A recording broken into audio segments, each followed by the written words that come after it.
Assalamualaikum teman-teman, selamat datang kembali di channel Wadah Kita, wadah inspirasi dan berbagi. Sebelum kalian tonton videonya, jangan lupa subscribe dan tekan tombol loncengnya, supaya kalian tidak terlewatkan dengan video-video terbaru.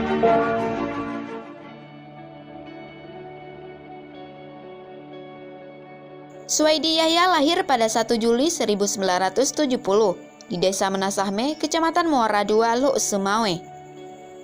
Ia memulai jenjang pendidikan formal di SD Negeri 2 Kandang pada tahun 1979 sampai 1985.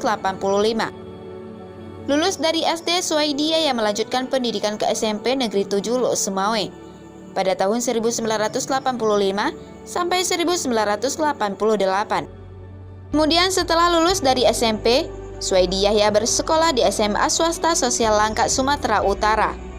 Usai tamat SMA, Suwaidi Yahya pun memilih untuk menekuni ilmu agama.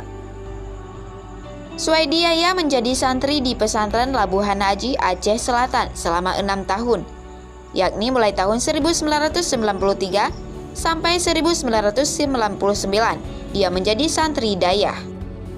Setelah menjalani pendidikan di pesantren Labuhan Haji, pada tahun 1999 Gerakan Aceh Merdeka secara resmi berdiri.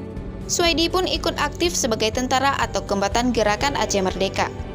Selama menjadi kombatan, dia sempat menjadi petinggi dengan jabatan sebagai Wakil Gubernur Gerakan Aceh Merdeka wilayah Paseh.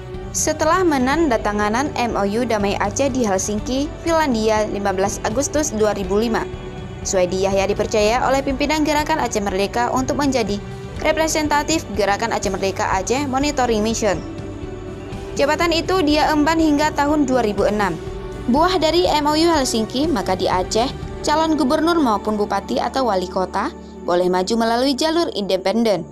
Oleh sebab itu, pada tahun 2006 Suwaidi Yahya memilih menjadi calon wakil wali kota Luk Sumawe, berpasangan dengan calon wali kota Munir Usman. Mereka maju melalui jalur independen. Mendapat dukungan mayoritas dari masyarakat kota Luk Sumawe, maka pasangan Munir Usman Suwaidi Yahya terpilih sebagai wali kota, wakil wali kota Luk Sumawe periode 2006 sampai 2011. Tidak lama kemudian, para mantan kombatan Gerakan Aceh Merdeka membentuk sebuah partai lokal dengan nama Partai Aceh. Suwaidi Yahya selaku mantan kombatan Gerakan Aceh Merdeka ini pun menjadi politisi Partai Aceh. Karena itu, pada Pilkada tahun 2012, Suwaidi diusung Partai Aceh menjadi calon wali kota Luk Sumawe bersama calon wakil wali kota Nazaruddin. Atas penilaian kinerja baik pada periode 2012 sampai 2017, maka Partai Aceh kembali mengusung Suwaidi Yahya sebagai calon wali kota Luk Sumawe yang berpasangan dengan calon wali kota Luk Sumawe Yusuf Muhammad pada Pilkada tahun 2017. Dan lagi, mayoritas masyarakat kota Luk Sumawe memilih pasangan tersebut. Oleh karena itu, Suwaidi Yahya bersama Yusuf Muhammad menjadi wali kota Luk Sumawe. Kini, masa kepemimpinan Suwaidi Yahya hanya tersisa sekitar 2,5 tahun lagi. Semoga kedepannya terus memberikan yang terbaik bagi kota Luk Sumawe.